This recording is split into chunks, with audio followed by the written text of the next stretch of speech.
Top of the morning, top of the morning, top of the morning on the West Coast anyway, unless you're on the East Coast like my partner KELZ with the Intels over there. But it's your boy BG and KELZ. We are here bright and early on a Red River Rivalry Day. It's the pregame show for the Lions, not the Steelers, like I put up early. Thank you for somebody whoever corrected me. But we got Lions week 6 where we're tapping in for the pregame show today. KELZ, looks like the weather's pretty good over there in DC. Yeah, after 2 weeks of rain, you do appreciate a little bit of sun. Yeah. This week it's been bipolar with the sun. Some days it's cold, other days it's hot. And Right. then right now it was kind of cool this morning, but right now it's warming off. So Nice. It looks nice out there. Yeah. First, like they say, after the rain, there's always a brighter day, right? Well, the Cowboys on a 2-game win streak. We're going into week 6 before the bye. We got an all-important matchup with the Detroit Lions. And of course, KELZ and I are here. We're going to talk about the Detroit Lions game this week. She's going to have injury reports. She's going to have some updates on players. We're going to recap from last season. As you see, I got up the scores from here last season. We all remember that game in December about checking in and checking out. The Detroit Lions are coming in with a chip on their shoulder. Dan Gamble has said in the media that the Dallas Cowboys have the Detroit Lions number. And I think this week it's going to be a tall order at hand for Mike McCarthy. But I think we can get the job done. What about you, KELZ? You think we can get the job done against Detroit this week?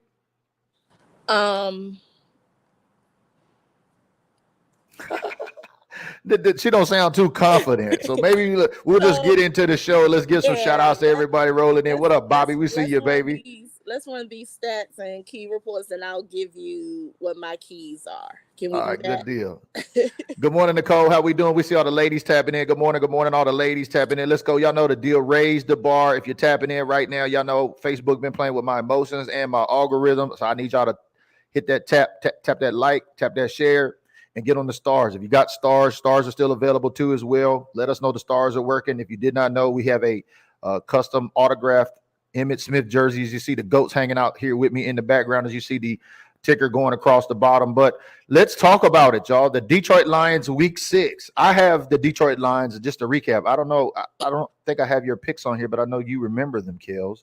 But I've got the Detroit Lions over the Cowboys this week. Did you have the Cowboys winning this week, or did you have the Lions? I sure enough didn't. Okay, so she got the Detroit Lions. I got the Detroit Lions, but I'm hoping I'm wrong, and I'm hoping that the Dallas Cowboys win because I need to go 4-2 regardless. Right now, the Cowboys are 3-2, and if the Cowboys can beat the Lions, that'll put me at 4-2. But if we lose, that puts us at 3-3, and that puts me damn near at my limit of losses for the season. So tap in.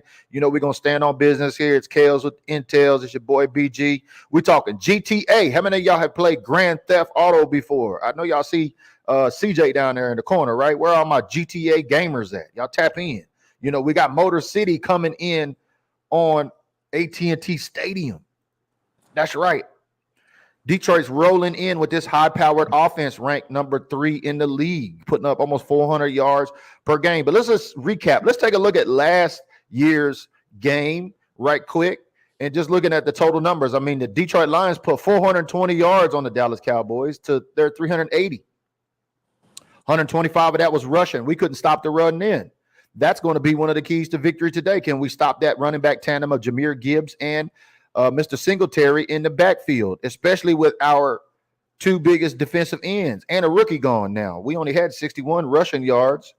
And outside of that, it was a pretty close game. It went down to the wire where the Dallas Cowboys won over a controversial call. I know you remember it, KELZ. I know Detroit Lions fans remember it. But let's talk about who's going to be in and out for this game. I know you got some injury reports. I know you got some news and stuff like that. Let's go over some of the main players and things like that who are pegged to now be out, as we had some news break yesterday too on Eric Kendricks. Talk to us. Okay, so if you are an official member of OAT, I always drop the incident practice reports as soon as it comes out, along with some other intel information. So our cornerback, Deron Bland, as you know, on Wednesday, his practice window was activated from his foot surgery. For the game, he is listed as questionable. Our tackle Tyler Guyton. He's been a full practice participant.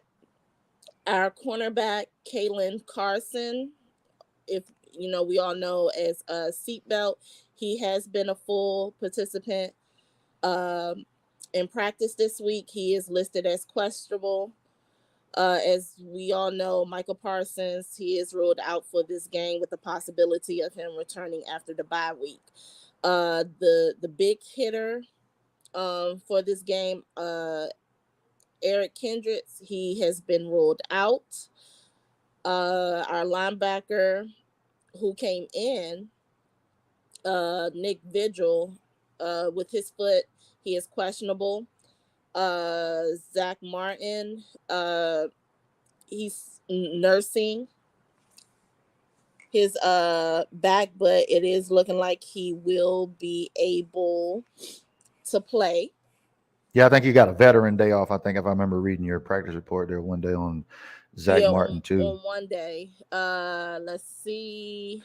Now let's go back to Eric He Kendricks had right full quick. practice yesterday, so he did have a full practice yesterday. Okay. Let's jump back to Eric Kendricks right quick because I know that was caught me by surprise. But I know he's ruled out. But it looks like according to some updates, it says that they're going to be checking on him today and Nick Vigil to see if they can actually play for tomorrow. I guess they'll be getting evaluated today. So do you see that, or from what you're hearing on the inside, is that going down? Is that not legit, or is he completely out, or is there a possibility maybe if he gets reevaluated today that he could play tomorrow? Well, they do have a walkthrough today. What is it? 12. So 11. So they had their walkthrough. I want to say around 10 o'clock their time, so 11 o'clock my time. So we'll see what the team doctor will say. It's not looking like he needs surgery. That's a good thing. So with this evaluation for today, it could be a possibility that he can be activated. Okay. But as far as, because these reports have to be done in a timely manner, finalized, and all that. No, I get it too. NFL.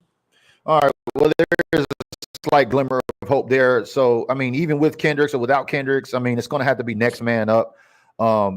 I was reading an article by the Dallas Cowboys, by the Dallas Morning News, and I pulled it up here, saying that the Dallas Cowboys have been snake bitten by the injury bug. Y'all remember I always talk about there are 4 opponents every NFL team faces each week, and the injury bug is no different. The injury bug is, or the snake bite of the injury opponent is unbeaten. Once it bites you, you're going to catch an L, baby. But according to the Dallas Morning News, I mean, this is the long and short of it, especially with Brandon Cooks being out. We seen Jalen Tolbert step up last week against the Pittsburgh Steelers for the win on that grab. And a lot of folks are questioning why CD Lamb has so few yards and targets, and they're saying what's going on with that. Well, I found this very interesting when I was reading the Dallas Morning News, and it's got to do with Kevontae Turpin. And it says, we're trying to get the stress off of him so people don't double him when they're talking about CD Lamb. That's per Kevontae Turpin. He says, we try to take advantage of the opportunities when they double him. We win our one-on-ones. And if we keep winning our one-on-ones, they won't have no choice but to stop doubling him. And I think that is what we've seen against the Pittsburgh Steelers on why we've seen a Jalen Tolbert step up. We've seen some plays by Kevontae Turpin. We've seen some plays by Hunter Lipke, especially from passing out of the backfield with Dak Prescott. So it's going to be keys to these other guys like Tolbert, Turpin, Hunter Lipke, those guys coming off the bench. I mean, they're going to have to win their one-on-one battles, especially in these pass routes. I don't know. What's your thoughts on that? What do you think CD's not having as much production up into week 5 as compared to, what we did last season? I mean, what are you seeing? Are you seeing anything over there, KELZ? Well, one thing, a lot of teams that we have played so far is using some of the things that has happened within our organization as an advantage, because CD Lamb has not been a participant in OATs, mini camp, training camp, or any other mandatory activities the team has had leading up to the season. So technically, if you look at it, the last 4 games was like his training camp with Dak. So they have to get him and Dak does have to get a motion Rhythm. They got to get a a rhythm going. rhythm Yeah. together. Because you might say all the Jalen Brooks, Cropper. Yeah. Cropper, and Jalen Tolbert has all been getting reps with Dak, as well as Flournoy, Cooks, and it's another receiver. Oh, Turpin. So, and with that, he still has tape on him from previous seasons. So defenses, the secondary of the opposing team knows how to double cover him. Well, according to the latest stats, the Detroit Lions pass defense is ranked 21st in the league. They have a cornerback that is a rookie. And I think with that being said, this should bode well, especially for the 2s and the 3s, Turpins and those guys, Tolberts, to be able to win their one-on-ones and allowing CD not to get doubled. I think CD, if you go back and look at what CD did last time he played the Detroit Lions, let's just take a look at his stat line. He had 13 receptions for 227 yards and a touchdown. He had a 17.5 average per catch against the Detroit Lions. Now, we've seen that big bomb from Dak Prescott when he should have been probably sacked for a safety, but he got out of there and made a play. But I think with this 21st ranked defense, I think Dak Prescott, I think there's going to be some points scored in this game. I think the over-under, the total amount is 52.5 points. I think Jared Goff and his running game, if the Dallas Cowboys can't stop it, it's going to be our passing game versus their running game. Because at best, if we can get on top of them early, I'm thinking if we won't allow Detroit to come out and punch us in the mouth early, with an Aiden Hutchinson, who's got 6.5 sacks on the year, and this Detroit defense to get pushed on this offensive line, the trenches is going to have to stand up. But getting back to CD Lamb, I mean, there's been a lot of focus on why CD, especially like this last game. What's your thoughts on everybody who tried to make a mountain out of a molehill when it came to it's subpar throw, Dak, or it's jump balls? I mean, what's your thoughts on that? Do you feel that there's any animosity or anything going on between Dak and CD other than what the media has already reported, KELZ, maybe from what you're hearing on your sources?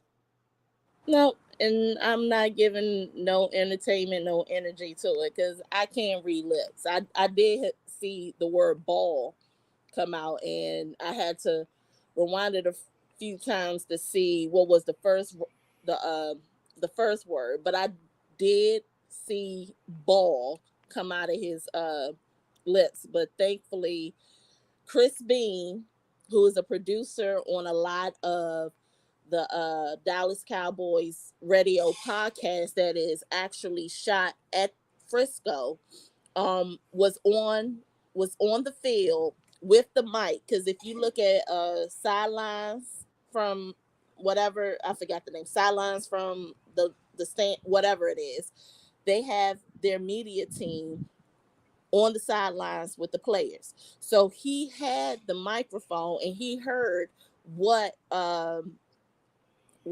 CD Lamb said. So on one of the shows, Talking Cowboys this week, he did confirm that CD Lamb said, "Jump ball 4, jump ball, I got you." Okay.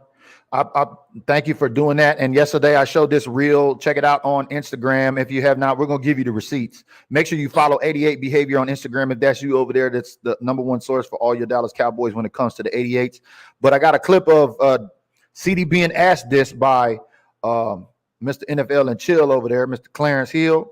So let's listen to this right quick. So that way all you goofies can get the receipts from the horse's mouth, because a lot of y'all like to believe Chris Collinsworth. A lot of y'all like to believe these 3- and 4-letter networks. Some of the goofy fans that are really television programmed in my comments.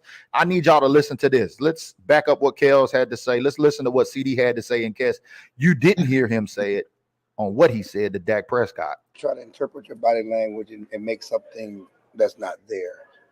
And I don't know if you saw your words to Dak, and people tried to make it seem like it was something else than what it was. I don't even think people know what I said. What did you say? Jump ball. Yeah, Fo. I was like jump ball. Jump balls, fo. He threw a back shoulder. Right. And then obviously I had the height advantage on the guy who got the pick. So I was like, throw it up. You know what I'm saying? He understood it. And the message got through. But all that other stuff, that's kind of out the window to me. You know what I'm saying? The media is going to do what the media does. People are going to have their own opinion.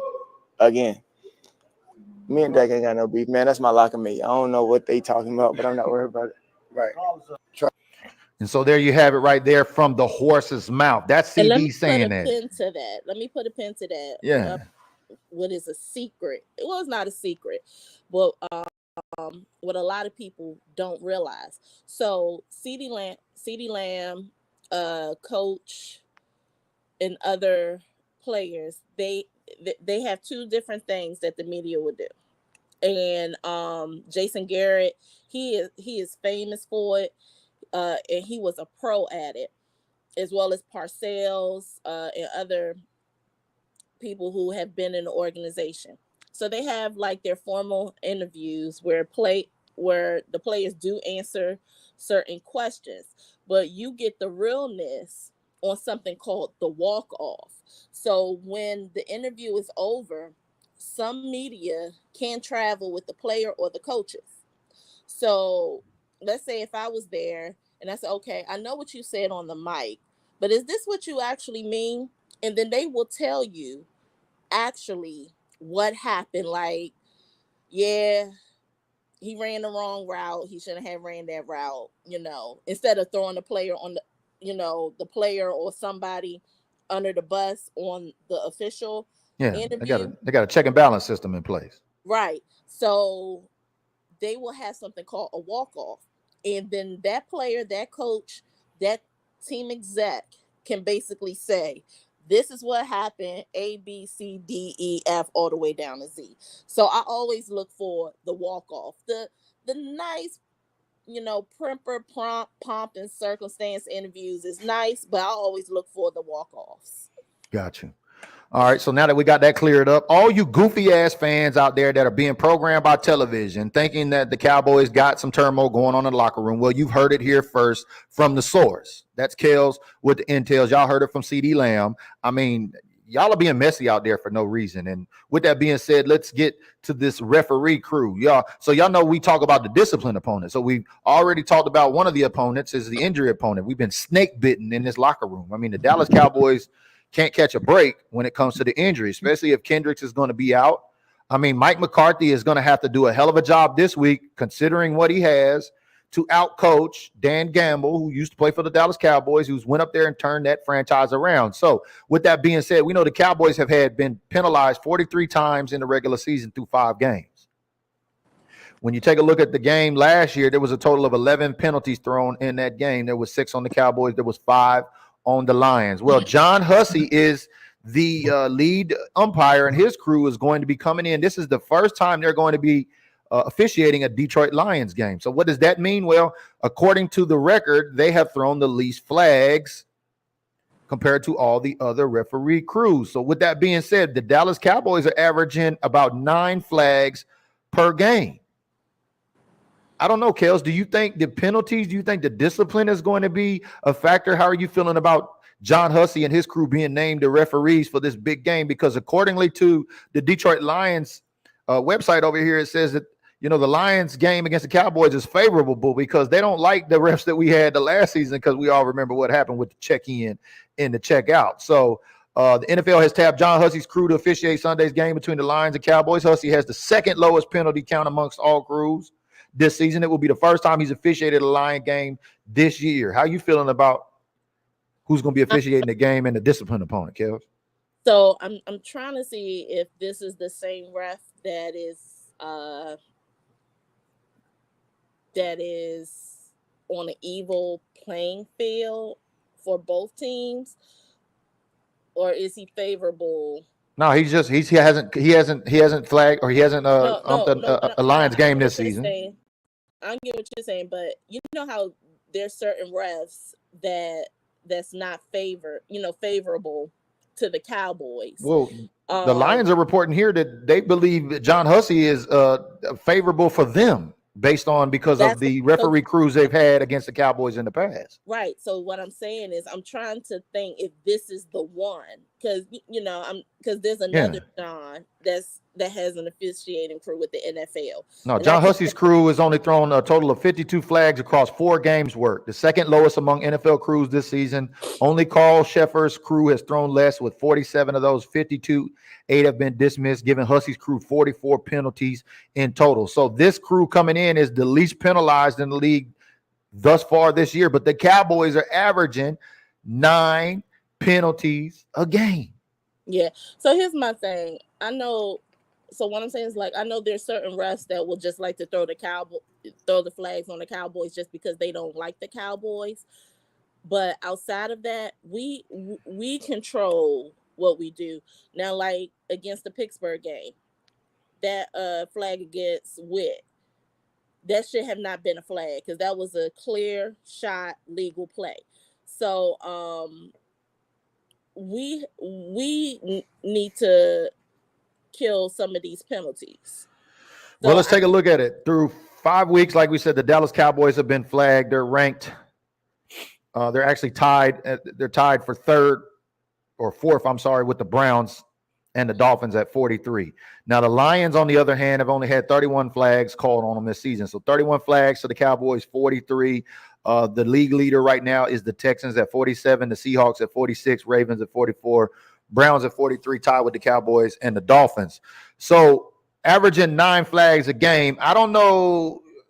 Does that mean because this crew has thrown less flags that we're going to see less flags? Because we all know when the Cowboys play, we see flags regardless. Now, going back to last year's game, I don't know which crew had that game, but they only had 11 penalties thrown in that game. But I know this for a fact. Our offensive line cannot afford to get flagged. Aiden Hutchinson right now has got 6.5 sacks on the season, and this defense of the Detroit Lions is going to be trying to put pressure on Dak Prescott. Dak Prescott has been sacked 12 times in 5 games. I don't know. I think this is kind of an even playing field. Who knows what we're going to see? So I asked the audience is tapping in, how do y'all feel about John Hussey being named the ump for this referee crew in the Lions? Y'all talk to us out there. Yeah, so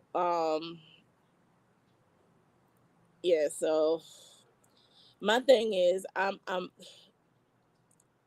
know he's a rookie and everything, but I feel that as far as on our coaching staff, we don't have the right person. Because one thing I did say during talking about Mike McCarthy ain't the right coach? No. Oh. There's different coaches. Like, they have different conditioning specialists, different coaches for different positions and everything. So I know Ramon Chinyan, he's good at this, but he's the assistant O-line coach. So I don't know how much pull he has, but I can't think of who the name is slipping, who our offensive line coach is. One thing I did mention during the draft is that the only downside to Tyler Guyton is his hand placement. That's one thing I keep saying, because this is a 6'9", 330 plus big boy, and he has large hands. So when he places hands on someone on the front 7, it may be legal. His hands may be legal, but the rest can flag him because of how his hands are placed. Well, I don't think it's so much as his hands. I think it's his damn feet. I think he's getting beat off the edge, and he's trying to use his hands as a result, and I think that's why he's getting flagged. I don't know if I'm seeing that wrong. Well, no, his feet does have something to do with it, but from what I'm seeing and from what reports are, it's his hands. That's what everyone's talking about. It's his hands, and I know he's allowed Dak Prescott to get sacked. I mean, even Zach Martin has given up a sack. Jesus, we haven't seen Zach Martin give up a sack in I don't know years. But if the Cowboys are going to be able to get this Grand Theft Auto on from the Motor City again in AT&T Stadium, they're going to need to be disciplined on this offensive line. With this ref crew coming in with the least flags, that sounds great and all, but this is the Cowboys. Yeah. We know how the Cowboys play. We know that they get flagged regardless. Yeah, and I agree with what Mike Rock just said. Still got to go. Now, if we're talking about the same play, that one wasn't so much of Zach Martin. Oh God, what game was that? Was that with the Ravens? Or I think it was the Ravens, where Terrence Steele missed his block, and Terrence Steele getting roasted over there too. I mean, shit. Yeah. And Dak got sacked. Yeah, Terrence giving up sacks.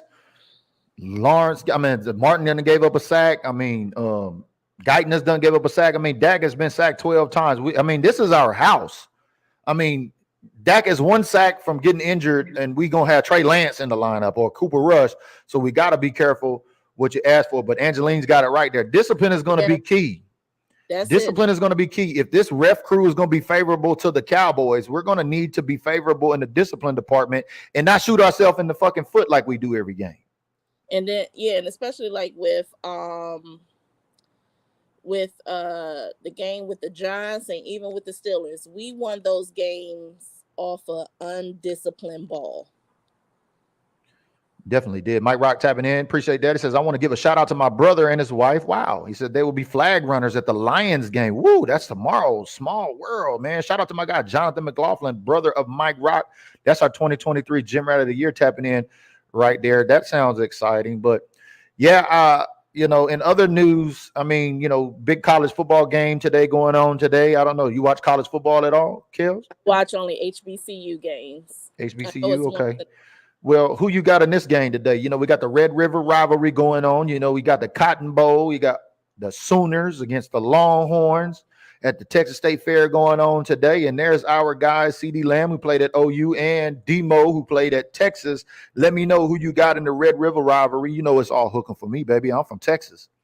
You know what I mean? I've lived in Oklahoma before. My dad was from Oklahoma, but I claim the Longhorns. So throw up the horns if you're for the horns, or throw up the Boomer if you're for Boomer. Let us know, because that game's coming on here in about 3 hours. That's why I wanted to make sure we got this show scheduled done and early out of the way, because college football, we don't want to get in your way of college football today. So shout out to everybody watching the Red River rivalry. Throw up who you got in there in the comments as we get through the rest of this pregame show for the Lions and the Cowboys. But yeah, I think Mike McCarthy is going to have to outcoach. This is going to be a game where Mike McCarthy is going to have to outcoach Dan Campbell and the Lions, especially with all of the absences and injuries that we have. Yeah. He need to get that Waffle House menu percolating and cooking. Because one thing I can say, I know Mike McCarthy, he gets a lot. He gets a lot of rep, but I still have to give props where props is due, because when we had KM as our OC, Dak led the team. Well, not only the team, but led the league. An offense, high scoring offense, couple years under Kellen Moore. With interceptions. That too. Mike told Jerry, thank you, but no thank you for gifting me Kellen Moore as my OC and not me having my very own OC, but he got to go. So when he took over the play calling last year, Dak was on the leaderboard with most touchdowns. So there has been an improvement there. Yeah, 36 touchdowns. He didn't lead the league in interceptions again.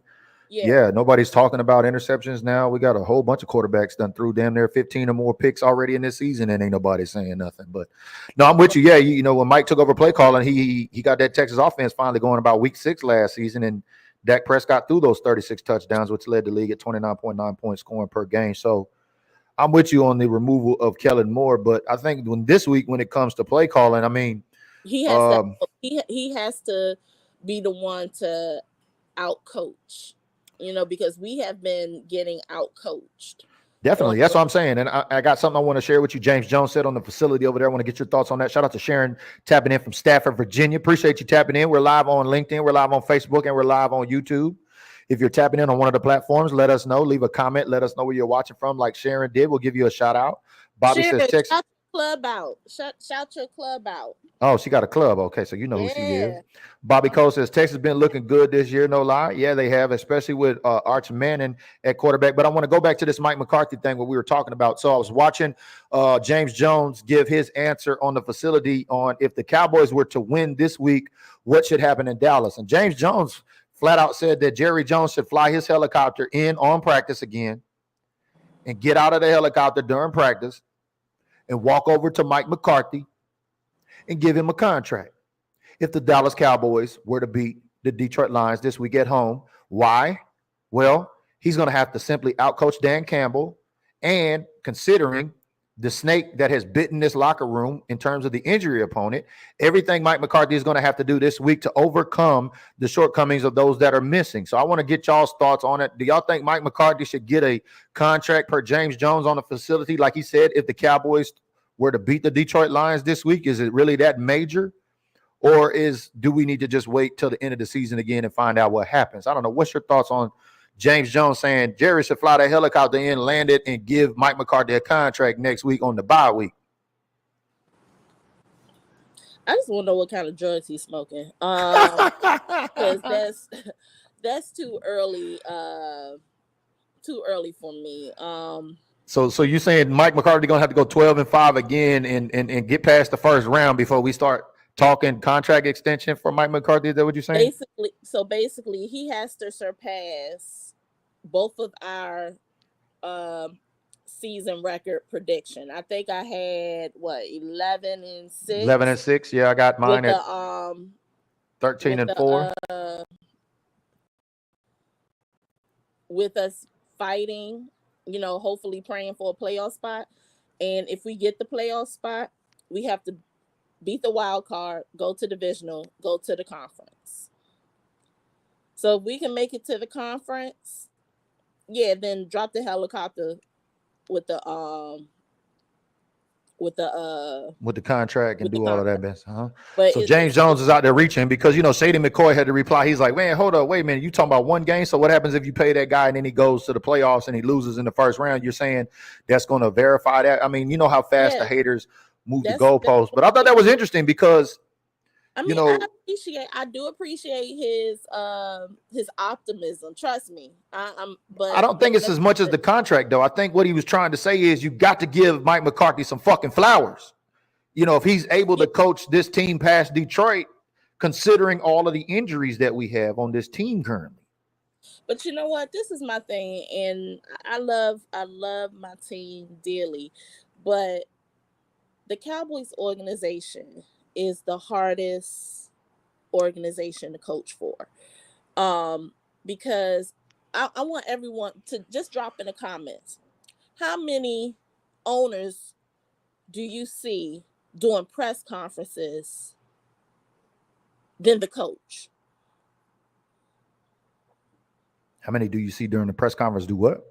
How many owners do you see holding press conferences about what's going on the field than the coach? The coach says 0. We all know it's just Jerry. We all know it's just Jerry. We know why Jerry. I mean, you and I know why Jerry does it. Yeah. So it's hard for any coach to do their job. Now, I'm all for us having a younger, innovative coach, like what we have been seeing recently. The trend that's recently going on in the league. But there's not going to be a coach that's going to take what Jerry Jones is doing, being a yes man and a puppet for him. Is that why you think Jerry went out and initially grabbed Mike McCarthy? Because Mike McCarthy wasn't high on Jerry's list initially when we fired Jason Garrett, or we gave him a severance package and let him go. No, he wasn't, because the person that was high on Jerry Jones' list was he was the Marvin. He was with the Bengals. Marvin Harrison. Yeah, but Marvin Harrison is not a yes man. He wanted his own. Right. He already knew who he wanted and everything. Jones said, I can give you half of that, but you have to keep Kellen Moore. Marvin did not want Kellen Moore. He politely turned down the coach position. Then we had to go back to the drawing board. So actually, Mike McCarthy was number 4 on the list. Well, why was Jerry so high on Kellen Moore? That's all I want to know, especially because he was never a coordinator before. He's a Boise boy. Oh, is that right? Jerry loves Boise. Shout out to Domingo. I see my guy Domingo in Florida. Shout out to everybody in Florida. If you're tapping in from Florida, I know Hurricane Milton and Hurricane Helene came through and fucked up shit. Make sure you give us a comment. Let us know you're okay. Yes. Good to see you out there live and kicking, Domingo. Where's my girl Leslie at? She needs to tap in too as well. Sarah says, I'm being a little superstitious this weekend. Going to watch the game at the same spot as last year. Hope to leave in the roar meowing again. Okay, I'm with you on the repeat there. Caitlin says, Coach Marvin Lewis. Yeah, exactly. That's what we were talking about. Domingo says, Mike McCarthy is a yes man. That's what Jerry wants. Well, I mean, I knew that too. And when we hired him, I'm just like, what? Because I've got this whole theory, and I could probably talk for hours on this. Some of y'all have heard me say it before. I remember, I think Kellen Moore used to have a speed dial phone, from Jerry Jones, and they were telling folks who's going to get plays and what based on contract situations and who's going to get paid and all of that. Now let's just skip to we've seen Dak get paid this year. We've seen CD Lamb get paid this year. What are your thoughts on Micah being injured and this playing into his contract season next year? Because we're going to see the same movie when it comes to Micah Parsons trying to get paid and holding out in the media and all of that. What's your thoughts on his injury going into next season and his contract negotiations? Oh, no, it's like a delay going in, so I don't mean to be jumping over you. That's all good. I think it's not going to have anything against his contract. Because what it looks like to me from some of the training camp videos, he has been dealing a lot with his foot. Talking about Micah? Micah. Okay. So, I mean, I can say a lot about Micah, but when it comes to his heart and his dedication to the team, just like Zeke, no one didn't know Zeke was playing with a PCL for 2 years before before he got. I know somebody made a comment earlier. How many times have you ever seen Ezekiel Elliott during his career on the injury report? Right. Not that many. The only other time that he will end up on the injury report, because everything has to be reported, was like hydration. But that's it. Nothing serious. I think it's going to be interesting, especially with Micah Parsons' contract situation coming up next year. Him and his injury, I don't know how many games he's going to be out. What kind of impact he may have with the defense after that, where he may lead with sacks. Total, I understand he led the league in pressures last year. I get that. But after Dak and CD got paid, my question is, if Micah's going to command that much money next year, is that really going to hurt the salary cap? And we're going to get into that just as soon as I give it. Hold on. As soon as I give this plug right quick. Shout out to everybody in OAT. If you did not know, we got a CD Lamb custom jersey with an official COA up for raffle right now. We got about 8 spots left. So if you want to get involved with the raffle here, the pay options down there, it's $25 per raffle ticket. We got 8 tickets still open. Go over at OAT. We got CD Lamb up on for raffle. So getting back to, are they going to be able to pay Micah top dollar next year? And then how's that going to affect the salary cap for us?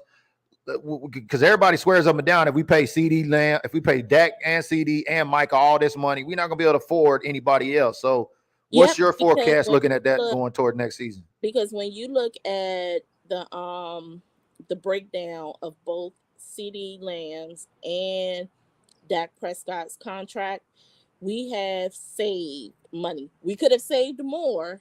We could have had more money in this year's salary cap had Jerry Jones not been, what's the word I'm looking for? Well, I think we still got like 24 million right now still available, and they're not using it. 29. We got 29 million. Oh, 29. There we go. We got 29 million.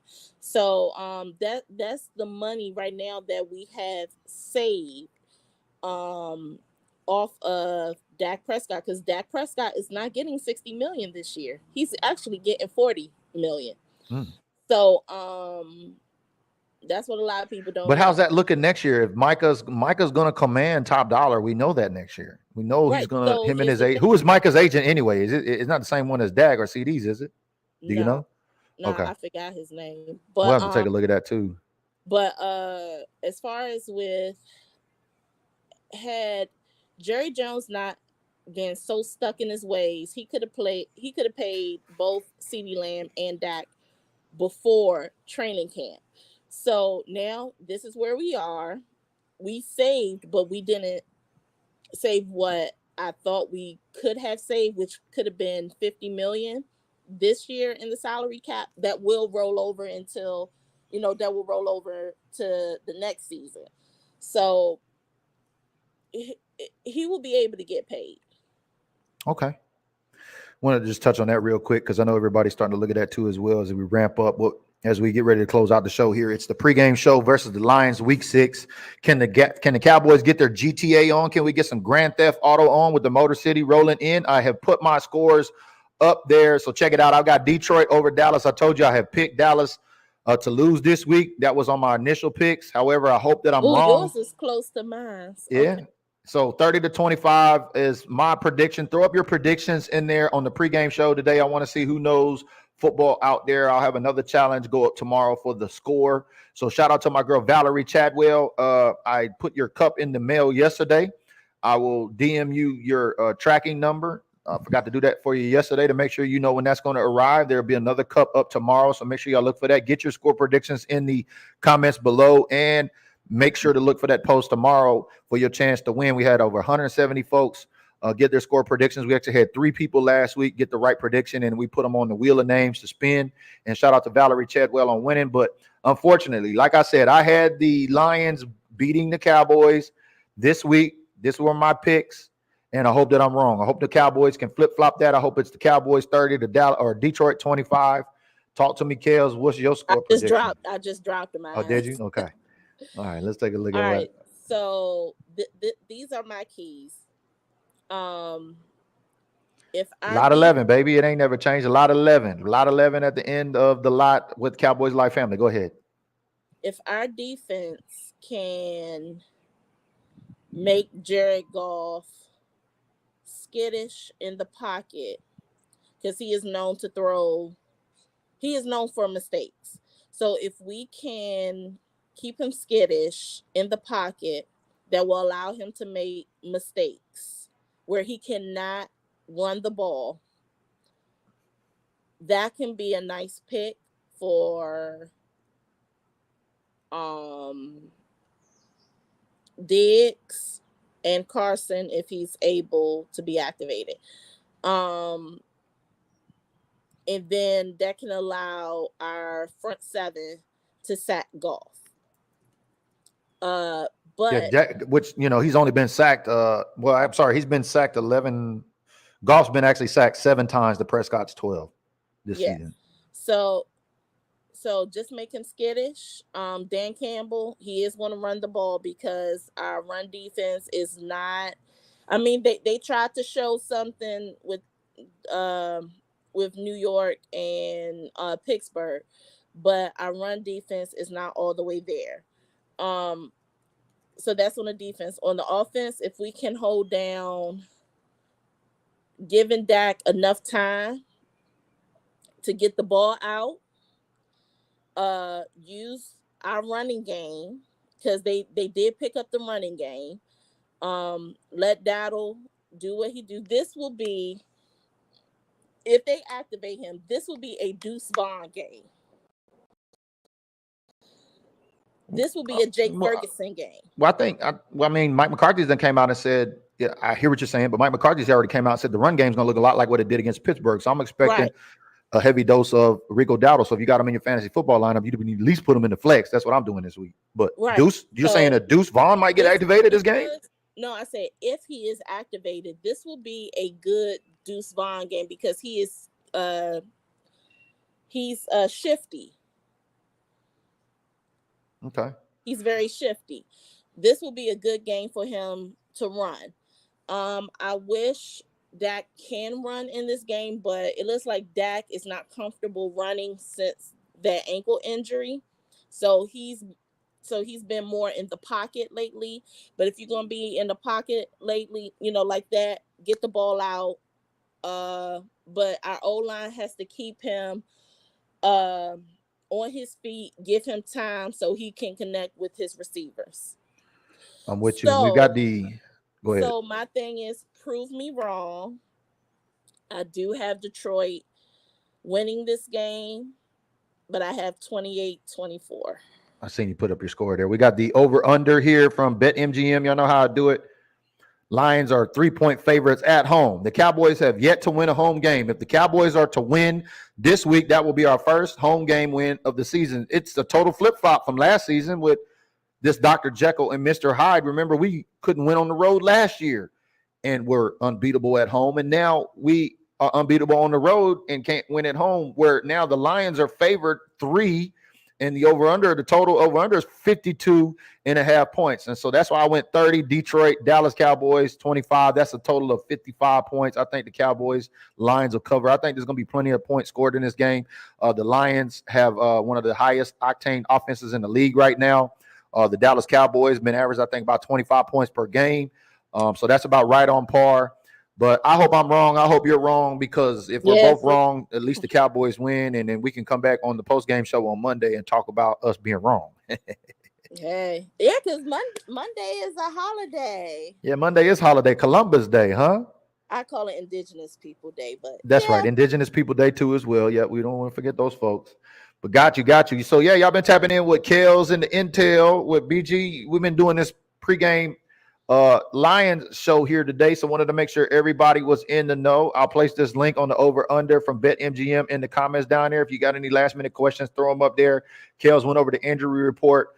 We know that Kendricks is going to get reevaluated today along with Vigil, so it's a good possibility. Even though they've already been said as out, they could potentially play. More on that probably later today. We know Micah Parsons is not going to be playing this week. We know Tank Lawrence is not going to be playing this week. We know Marshawn Nealon is not going to be playing this week. I guess we're going to have to see some more Tyrus Wheat and some more Chauncey Golston. I mean, they got in and got after it last week. Yeah, these guys that came off the bench last week came in and balled for Pittsburgh. Yeah, I'm with you. But as always, shout out to everybody in Florida. My guy Domingo, y'all, it's good to hear from my girl Leslie. I'm glad that all my supporters and fans out there are safe in Florida. Make sure y'all check on your folks out there. Y'all didn't have any bad rain, and was that the rain you was getting up there in DC? Was it from that, or is it just regular no rain? It was just no, because we had almost like 2 weeks of nonstop rain. It has nothing to do with the hurricanes. Okay, with the hurricanes, because if it did, then this week it wouldn't look like it does now. That's what I thought. So we just had, before we had the 2 weeks of rain, it just been like a hot, dry spell. Yeah. So luckily the rain came to break it. All right, before we get out of here, last comment. Nicole Craig says, what sucks is if we do pull off the W, it will be about what's wrong with Detroit instead of how good we are playing. I mean, that's what we've seen with the Pittsburgh Steelers. Y'all should come to expect this. This is what the media does. This is why we got haters in our fan base that are programmed by television, because they listen to these 3- and 4-letter networks. But you're exactly right. Like my guy Mike Rock says, exactly. That's fine. Let them move the goalposts. I don't care. We need to go 4-2 going into the bye, because coming out of the bye, we got bang, bang, week 7 at the Pant Stadium. And then we got ATL down in ATL where your boy is going to be. So if you're really digging this content, you like what we've done today, you want your chance to be able to claim the crown this month. You drink Crown, Kelly? Mm-hmm. Yeah, so we got this limited edition Cowboys Crown bottle here with the bag. Make sure you hit the subscription button down there below. $4.99 a month. Become a subscriber to earn your chance to claim the crown. We'll have a Supporter Sunday show next week during the bye week. And on Saturday, October 18th, that's next week, a week from today. Guess who we going to have up on the show? That's right. Stoney's going to be up here, and he's going to be telling you how you can win 2 tickets to the Texans-Cowboys game on the house. You're going to be able to win a vintage Dallas Cowboys jacket from his museum. You're also going to be able to tour his museum in Arlington. You know, the one I call the Cowboys Smithsonian. As you see, even the commissioner had stopped by his house a couple of years ago to give him a couple of tickets to the Super Bowl. That's right. And Stoney's going to allow you to park at his house, and he's going to personally chauffeur you to and from the game. So you're going to want to tune in next Saturday. It's going to be next Saturday at 2 p.m. on the West Coast. So 5 p.m. your time on the East Coast. Okay, I'm going to try to tune in because that's my Nana's birthday thing. Also, if you're on the East Coast in the DMV Nova area, Cowboy Saturday at the CSA show. will be going on. Is Drew Pearson there? I know my boy Randy White will be there. Some other Cowboy legends will be there because this is the bye week. I will not be there because, like I said, I will be in Richmond for my my Nana's 84th birthday. Also, if you're in the DFW area for the bye week, there will be a bye week with Bell. He's doing a puppy play date. I will drop that flyer in OAT after the live. Thank you very much. And as always, tune in with 2023 Gym Rat of the Year. Mike Rock and myself, we will be at the press box tomorrow, 12 to 5. It's going to be open house. I mean, the Seahawks and the Niners played on Thursday Night Football, so shouldn't be many Seahawk fans there. Parking should be available. Me and my guy Mike Rock are going to pull up in an Uber. So look for us tomorrow at the press box for the Lions game. And as always, we got to give official shout out to our official sponsor. Shout out to Red Hawk Builders. Building dreams and crafting futures. If you're in the Gladewater, Texas area, or even the Dallas area, East Texas, it doesn't matter. King Sharon and his crew will travel. Make sure you contact Red Hawk Builders so they can build your dreams while they're crafting your futures. You can check them out at 903-445-6439. Red Hawk Builders is our official sponsor, along with, as you see them up there, One Star One Family. So shout out to DJ Kyle, One Star One Family. They've been doing big things, taking buses with Cowboy fans, to casinos and things like that. So the watch parties is going strong. Can the Cowboys get on a 3-game win streak, man? We're going to need this win going in 4-3, especially for this bye week, because if we can go in with a win on this bye week and come out, we got bang, bang, and an ATL. I like our chances should we go in this week without an L. But if we lose this game to Detroit, we already know it's going to be a long 2 weeks, man. It's going to be a very long 2 weeks, so get ready. That's what I have to say. Prove me wrong, because I got us going into a bye with the L and us coming back in with the L. Yeah. I think if we could win this game, it can be a momentum, because sometimes, we look kind of shaky going in and out of bye weeks. Yep. I'm with you 100%. So we definitely need the dub. So we've done our pregame show. We'll be live back Monday on Columbus Day or Indigenous Peoples Day too as well, to make sure to give you the post-game reactions. Her name is KELZ. I'm BG. Thank you for tapping in today. As always, make sure you give us a like, a comment, or a share. The social currency is worth more than any subscription or any stars that you could give. So make sure you give us that social currency. And if you watch this after the fact, make sure you use #replay and throw up your score prediction, because we want to see who can predict those scores. KELZ got 28-24 Detroit. Yep. I got mine 30-25 Detroit. I hope we're both wrong. You can come back out and find out if we were wrong. So make sure you use #replay and throw up your score predictions. Y'all enjoy your Saturday today. Hook 'em. We got Red River Rivalry going on. We got great weather out there. Make sure y'all be safe today. It's always nice. Tom's Watch Bar at the National Harbor. Pink out tomorrow. Okay. Pink. That's right. It is Crucial Catch Month and it's Domestic Violence Awareness Month. So make sure we're out there doing our part. And as always, we thank y'all for joining us. Y'all have a beautiful day out there. It's KELZ with the Intels and BG with the Lions pregame show. We'll see y'all on the postgame show. Y'all know my guy Dandy Don. Y'all know how he says it. We'll see y'all on the gym in the next episode. Turn out the lights. The party's over. They say that all good things must end. Call it a night. The party's over. And tomorrow and next year starts the same old thing again.